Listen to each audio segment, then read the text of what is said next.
กองสุใหญ่ผู้แทนทั่วประเทศครั้งที่2ของพรรคประชาชนปัตลาวแม้นเป็นเหตุการณ์ทางประวัติศาสตร์สำคัญของพรรคและของศาสตร์มีความสำคัญพิเศษกองสุใหญ่เป็นองค์การนำพาสูงสุดของพรรคตัดสินปัญหายุทธศาสตร์พื้นฐานและยาวนานของการปฏิบัติแห่งการพัฒนาประเทศศาสตร์ในแต่ละระยะกองสุจะได้เลือกเอาคณะบริหารศูนย์กลางพรรคสุดใหม่เพื่อมาปฏิบัติเจตจำนงความมุ่งหวังกำลังแห่งความสามัคคีของทั่วพรรคทั่วปวงชนกองสุส่วนใหญ่มีความหมายทางการเมืองสังคมที่ลึกซึ้งเป็นการสร้างความเชื่อมั่นต่อประชาชนและเกิดสู้บทบาทการนำพาของพรรคสะท้อนให้เห็นถึงการนำพาประเทศชาติไปสู่ต่อหน้ากองซุ่มครั้งนี้ดำเนินภายใต้คำขวัญยกสูงบทบาทการนำพาที่เข้มแข็งของพรรค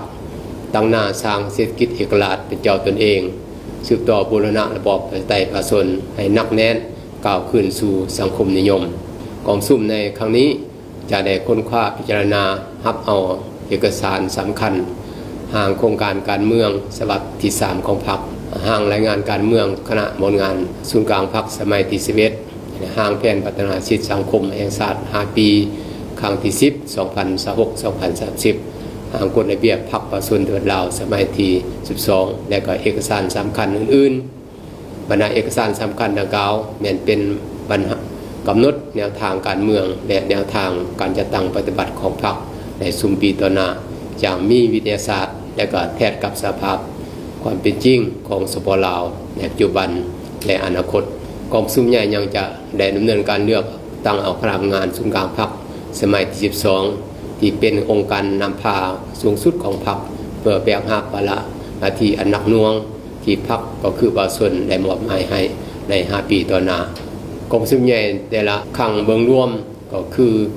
ก็มีลักษณะคล้ายคือผ่านมามีแต่พิเศษในครั้งนี้แม้นพวกเราจะได้รับห้องเอาโครงการการเมือง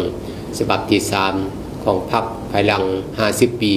ที่พรรคบ่ได้มีโครงการการเมืองแต่นำพาโดยการวางแนวทางในแต่ละสมัยกองประชุมแต่โครงการการเมืองเท่านี้พวกเรากำหนดแจ้งทิศทางจุดหมายและ11นโยบายใหญ่พิเศษได้กำหนดแจ้งระยะการพัฒนาประเทศชาติฮอดปี2055เมื่อวันสร้างตั้งพรรคครบ600 ปีเป็นสู่ส่วนสร้างประเทศเฮาเป็นประเทศพัฒนามีรายรับปานกลางสูงยับเข้าใกล้ประเทศมีรายรับสูงความคาดหวังกองซุ่มใหญ่ครั้งนี้แม่นแสดงออกความร่วมรายด้านการเมืองแม่นเฮ็ดให้มติกองพรรคได้รับการจัดตั้งปฏิบัติมีผลสำเร็จเป็นรูปธรรมเฮ็ดให้บทบาทการนำพามีความเข้มแข็งการคุ้มครองบริหารรัฐมีความศักดิ์สิทธิ์ประชาชนพลเมืองได้รับการยกสูงระดับชีวิตการเป็นอยู่ดีขึ้นเป็นก้าวๆด้านเศรษฐกิจแม่นยกสูงจิตใจความมุ่งมั่นพัฒนาอย่างแห่งกล้าตั้งหน้าสร้างเศรษฐกิจเอกราชเป็นเจ้าตนเองนำใส่ทุกท่าแห่งอย่างมีประสิทธิผลพัฒนาเศรษฐกิจสังคมตามทิศว่องไวสีเขียวและยืนยงอยากบรรลุได้ขึ้นแนวนั้นในแผนพัฒนาในวาง6เป้าหมายสำคัญในนี้เป้าหมายที่1แม่นซุ่มใส่พัฒนาเศรษฐกิจเฮ็ดให้เศรษฐกิจขยายตัวต่อเนื่องมีคุณภาพโดยการสุขยู่การเติบโตเศรษฐกิจที่มีคุณภาพและยืนยงสร้างเศรษฐกิจมหาภาคมีความเข้มแข็งและก็มั่นเที่ยงยกสูงประสิทธิภาพการลงทุนการพัฒนาจุลวิสาหกิจขนาดน้อยขนาดกลาง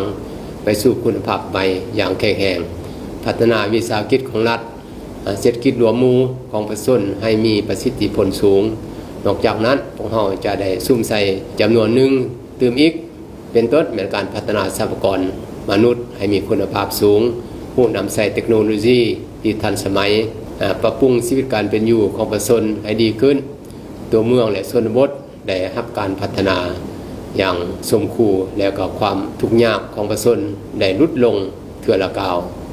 ปกปักรักษาทรัพยากรธรรมชาติและสิ่งแวดล้อมให้ยืนยงและก็สามารถเตรียมพร้อม